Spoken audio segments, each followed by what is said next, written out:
So I got a message on one of my YouTube videos from Oink Oink, who is one of my most loyal YouTube viewers, who said, please could we have some jazzier sort of licks and things on guitar for someone who only knows the blues scale? Well, yes, of course, and I'm going to do this with a minimum of theory, just so it's about using your ears and about the sort of spatial awareness of how to place that scale. Now, the blues scale on A, and the main camera here, you can see, is a scale based on 5th fret. You can see the end of the guitar there, so 1, 3, 4, 5. So 5th fret is A, and that's the key that I've been playing in. And the scale does this: 5, 8, 5, 6, 7, 5, 7, 5, 7, 8, 5, 8, and then 5. That's the main blues scale. Now, when you use the plectrum here, make sure that if you are playing sort of fast notes or fast runs, that you always get a down, up, down, up, down, up stroke.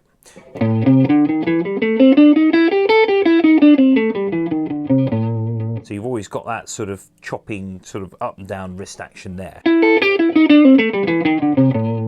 Now, sometimes you can also have hammer-ons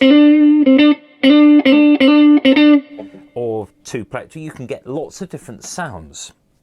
So you can also use a combination of plectrum and fingers, or indeed fingers only. So what I can do is on the 4th string here, if I've got 5 and 7, if I'm going to go to the next string, 5,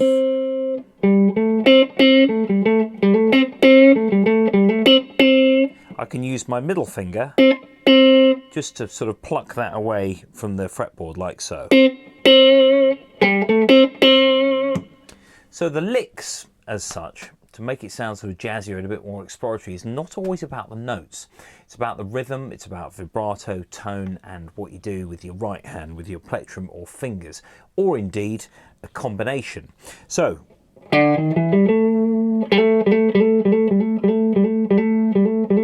a hammer-on or a pull or a slide in either direction, and vibrato, and like a slide off this. There's lots of different things you can do here which you couldn't do on a piano necessarily. Being able to bend a note. So for example, at 7th fret here, I could bend it until I get to the next note in my scale. And it is quite a good idea to get used to how much you need to bend to get that note. What you can do is you can bend them both, you can bend one but play the other note at the same time. So we've got 2 strings, the 2nd and 3rd strings, and you bend one note until it meets the other. And you could bend first and then play and release. So the blues scale isn't actually as restrictive as lots of people make out. You know, adding all these extra notes, we'll come on to that, but there's so many different things here that can be done. So what I was doing with the iPad here, this iOS iPad backing track on GarageBand, was to play a blues in A major, which does this. So that is like a major chord. But our blues scale has a different note in it. But that's okay, because this is stylistic. So you have one note in the chord,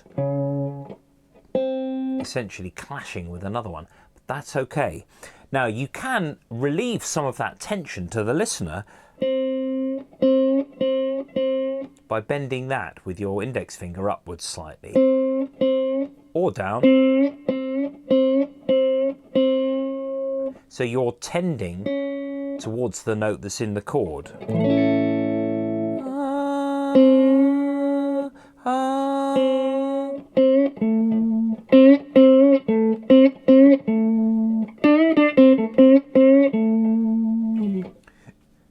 those slides and all those pulls and bends, you can actually get a lot out of just the blues scale. Now the blues scale in that position is anywhere between 5th and 8th fret, and it's a very good idea also to make sure that you use all of your fingers to play that scale rather than try and reach up with neglecting to use your last finger, because actually it's really important.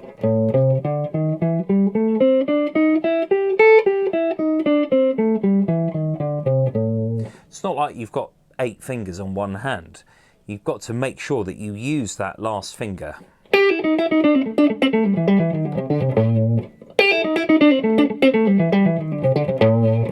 That's just a riff. I can't even remember what I played.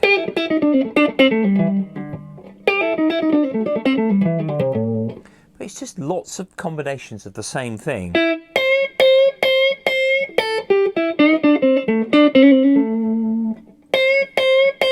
Now that performs the same function as the octave below. So we had the 5th on the 3rd string that was bent up slightly. The 8th on the 1st string, which is technically outside that 2-octave blues scale, can also be bent up like that.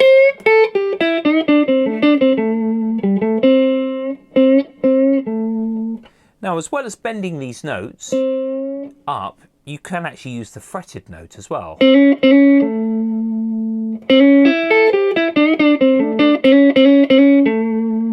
that makes it more definite and it makes it more true to that blues. So what I'm going to do is I'm going to play through the blues a couple of times so you can see all these techniques in action.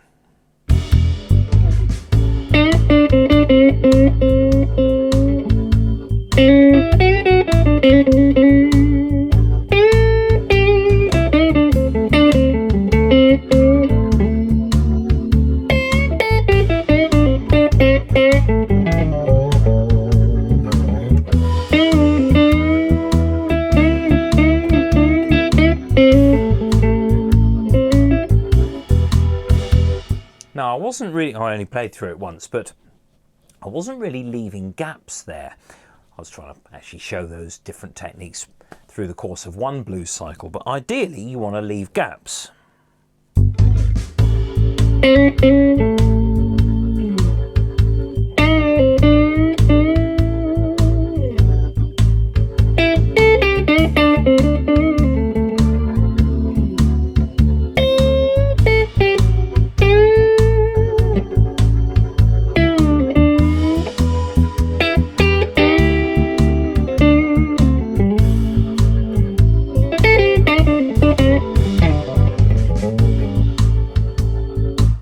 You can have a little flurry at the end, maybe, you know, that's fine. Now, don't sort of go and blow all of your riffs too soon. Just start off really gently, always maintaining that real strong tone with the plectrum and a combination of fingers pressing down properly as well. So it doesn't sort of choke, or you've basically got complete control over the length of all of those notes.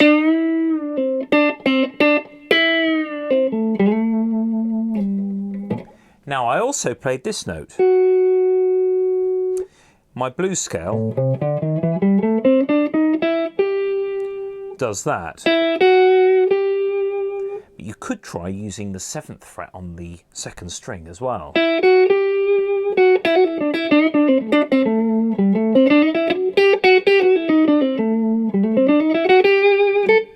And you could also try using the 7th fret on the 1st string. So if your blues scale simply adds those 2 notes,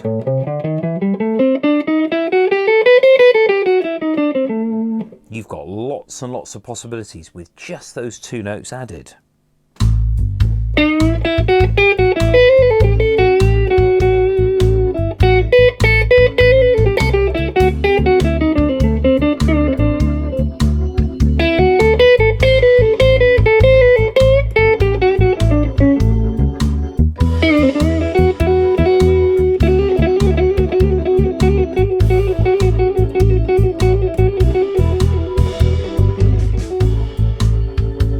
You can start doing fast runs where you have 3 notes on one string.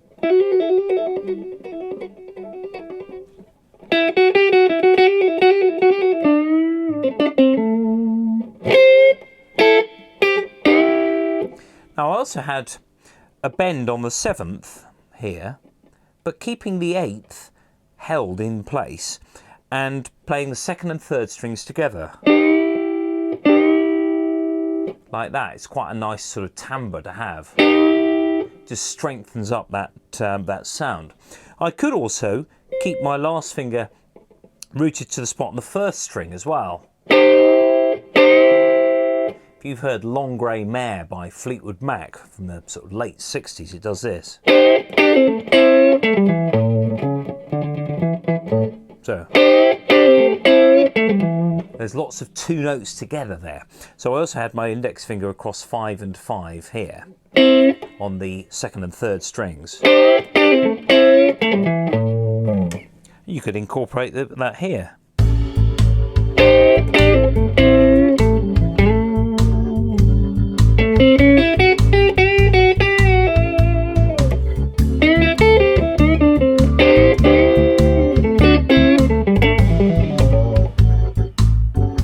And if, like me, you've got this relatively clean amplifier, this is the Blunt Instrument VS315, by the way, a fabulous 15-watt valve amp. I've actually got the power rating turned all the way down to only 2 watts. So, most of the time, it's clean, but when you start adding 2 or 3 notes together, it breaks it up slightly.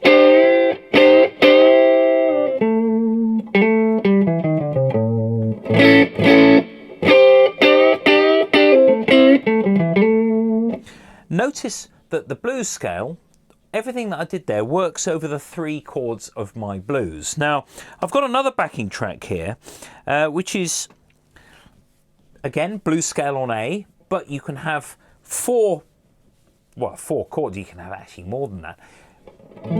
I've got the blues scale in A minor, and then D, and then I've got C major 7 and F major 7. I'm going to play that track through with these same ideas, so you can hear that it works not only for blues, but for more sort of, you know, unbluesy things.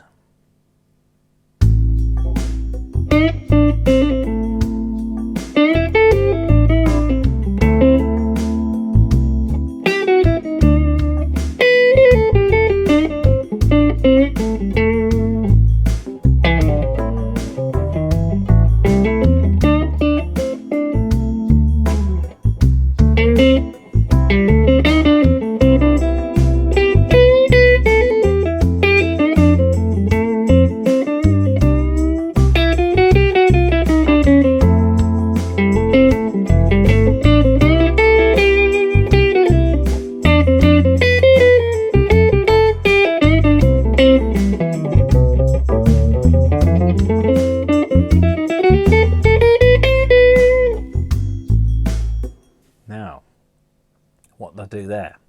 Well, I started using notes, all the notes between 2 particular notes, main notes of the scale. That's called chromaticism.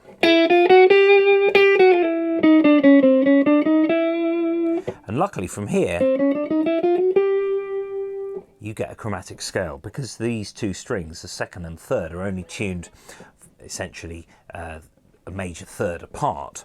You can, with respect to a 4th for the other strings, so the other strings are open more by half a step.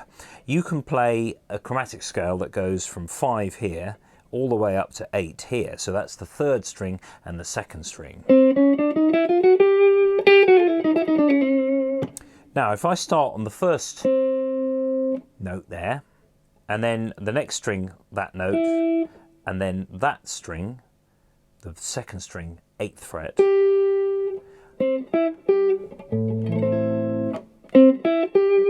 that's a lot of the strong, well, they're the strongest notes in that chord, in that A minor chord. So you could work from one to the other. You could do something like that.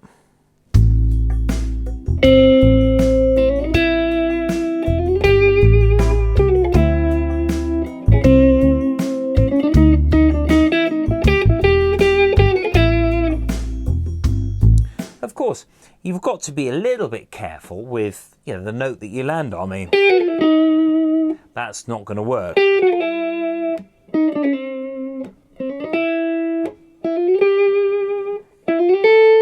You could could resolve on that note there, for example. So notice I haven't used any music theory with this. It's just expanding on this one position, so your 5th fret blues scale.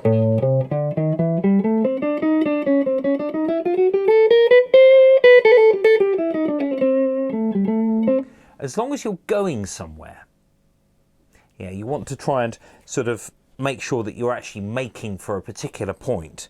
I mean, if you for example played that chromatic scale and stopped in the wrong place,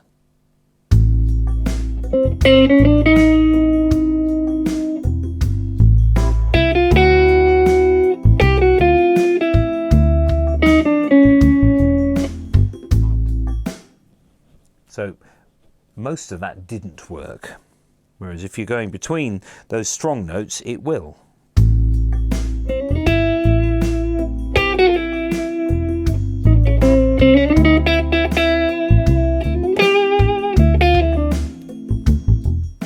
As with everything though, don't you overuse it. Don't go. It's something that you can use occasionally inside your other blues riffs. So.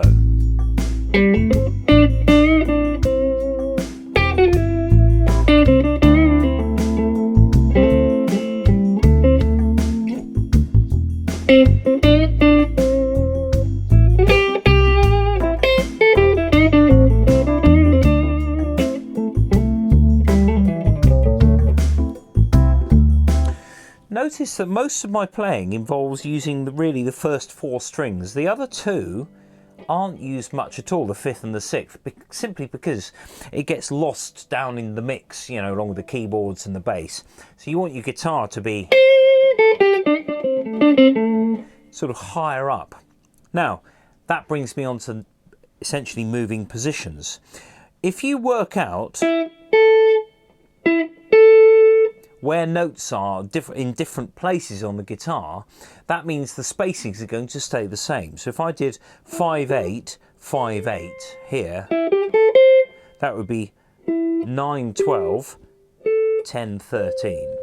Now that's the trouble with these strings that are tuned a major 3rd part, is that it can lead to this sort of little step, this sort of dog leg.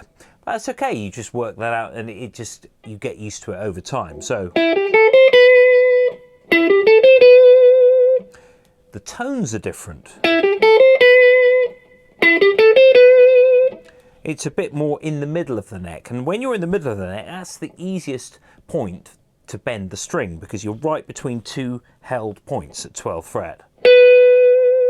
So vibrato becomes a little bit easier as you approach the middle of the neck. You also got, of course, higher notes, because I moved from strings 1 and 2 to 2 and 3, which means you've got some other higher notes here. I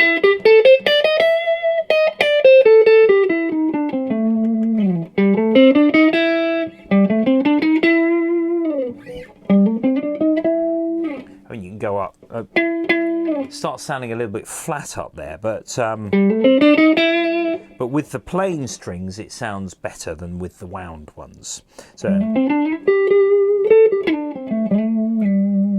now I got this, that sort of sudden slide, I got that from Robert Cray, really.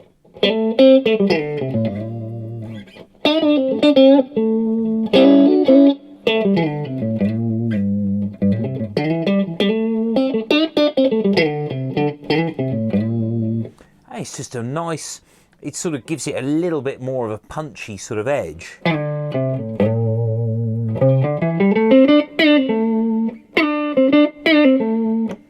And those sort of quick bends as well.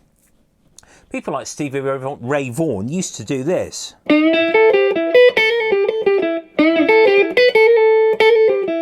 That note there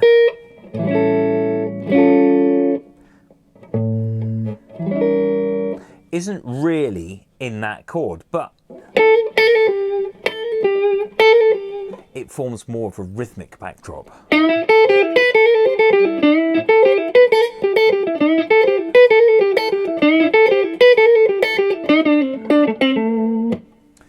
There's tons of things you can do. We're still really blues scale based. Now, of course, you can play. I did a video last week about using just the blues scale over a jazz standard, and you can do that. You know, that's fine. Autumn Leaves, you know.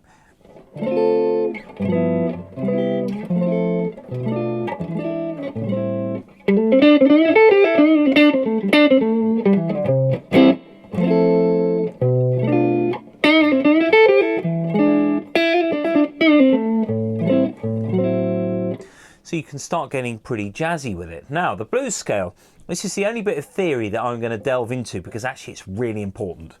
The blues scale generally works over A minor.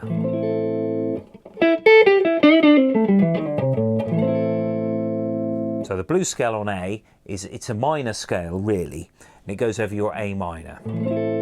But each minor chord or key has a relative major. And the relative major is always 3 frets above the minor. So A minor and C major share many of the same characteristics. They share a key signature, they share masses. So if you're in C major now,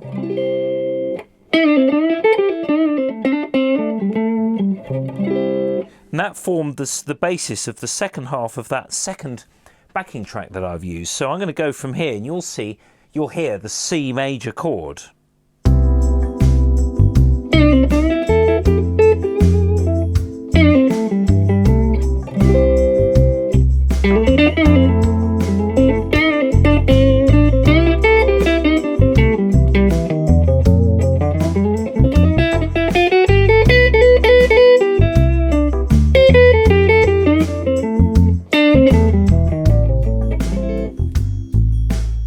Then we're back to A minor there.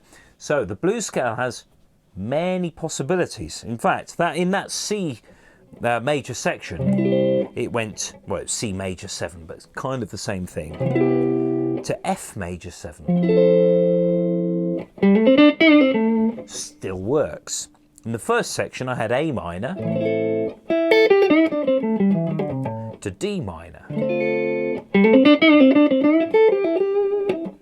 So the blues scale really is a nice universal.